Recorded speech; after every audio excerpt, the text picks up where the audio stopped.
సువార్త 2వ అధ్యాయం 1 నుండి 12 వచనాల్లో మనం చూసినట్లయితే అక్కడ ఒక పక్షవాయువుతో ఉన్న ఒక వ్యక్తి మనకి కనబడుతూ ఉంటాడు.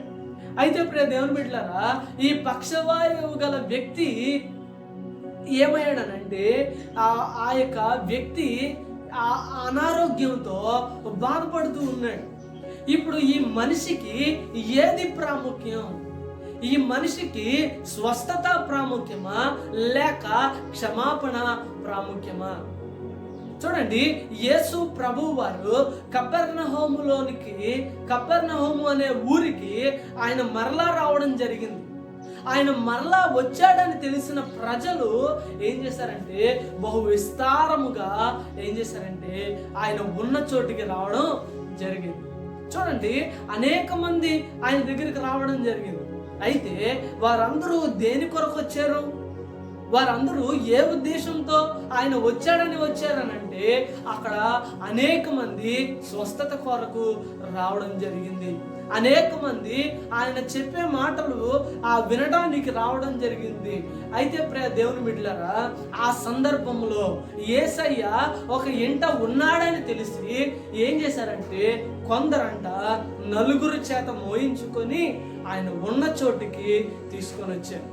ఎందుకు తీసుకొని వచ్చారు అని ఆలోచన చేస్తే ఆ తీసుకొని రావడానికి గల కారణం ఏంటంటే ఆ వ్యక్తి పక్షవాయువుతో బాధపడుతున్నాడు, పక్షవాతంతో బాధపడుతున్నాడు. ఆయన ఏ పని చేసుకోలేని పరిస్థితిలో ఆయన ఉన్నాడు. అయితే ప్రియ దేవుని బిడ్డలారా, ఒక నలుగురు ఏం చేశారంటే ఆయన మోసుకొని యేసయ్య ఉన్న చోటికి తీసుకొని రావడం జరిగింది. ఎందుకు తీసుకొని వచ్చారంటే యేసయ్య ఈయనను బాగు చేయగలడు, యేసయ్య ఈయనను బాగు చేస్తాడు అనే ఒక విశ్వాసముతో, నమ్మకముతో యేసయ్య ఏ ప్రాంతంలో, ఏ చోటులో, ఏ ఇంటి దగ్గర అయితే ఉన్నాడో అదే ఇంటికి ఈ వ్యక్తిని, పక్షవాయువుతో బాధపడుతున్న వ్యక్తిని అదే ఇంటికి తీసుకురావడం జరిగింది. అయితే తీసుకొచ్చిన వారికి ఏం కలిగిందనంటే తీసుకొచ్చిన వారికి ఏం కలిగిందనంటే కొన్ని ఆటంకాలు ఏర్పడ్డాయి. యేసయ్య దగ్గరికి వెళ్ళటానికి, యేసయ్య దగ్గరికి తీసుకొని వెళ్ళటానికి వచ్చిన వేళ్ళకి ఏమైందనంటే అక్కడ అనేక మంది ఉన్నారంట. అక్కడ అనేక మంది ఉండటం వల్ల యేసయ్య దగ్గరకు వెళ్ళడం, యేసయ్యను చేరుకోవడం వీరికి సాధ్యపడలేదు. యేసయ్య దగ్గరికి వెళ్ళడానికి, యేసయ్యను చేరుకోవటానికి వీరికి సాధ్యపడలేదు. కానీ ప్రియ దేవుని బిడ్డలారా, ఆలోచించండి. అయ్యో, నేను యేసయ్య దగ్గరికి తీసుకెళ్దామని తీసుకొచ్చాం, కానీ యేసయ్య దగ్గరికి వెళ్ళటానికి దారి లేదే అని చెప్పి వారు ఏం చేయలేదంటే నిరాశపోలేదు.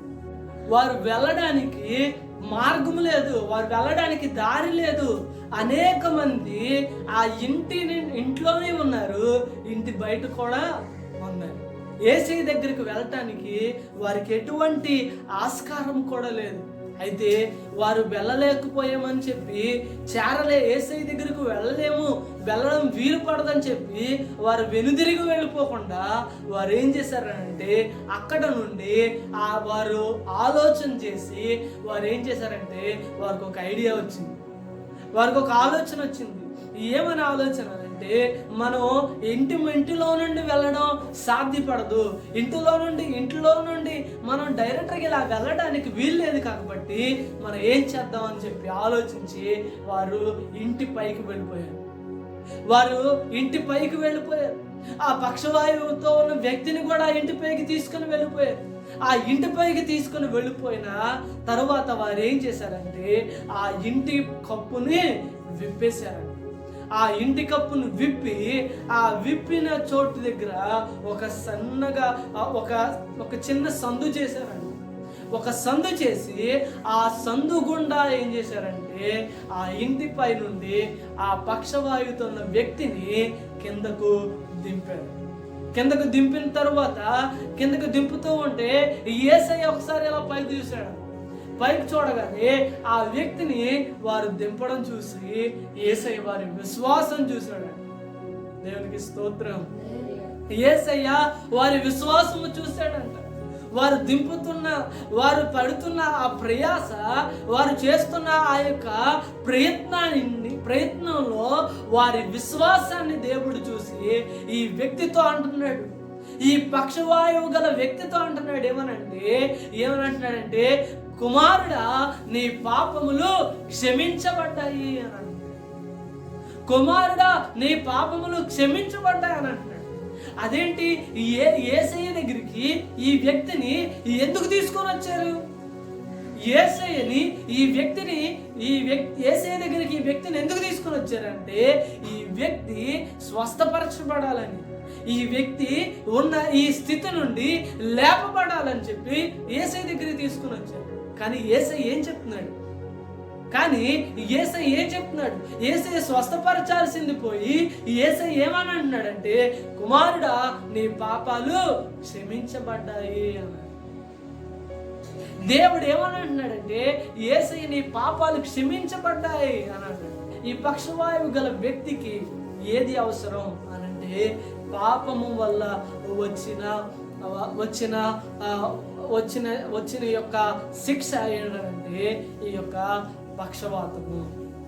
ఈ పక్షవాతం వచ్చిన ఈ వ్యక్తికి ఏమి కావాలి అని ప్రభు ఆలోచించి ఏమని అన్నాడంటే కుమారుడా నీ పాపములు క్షమించబడ్డాయి.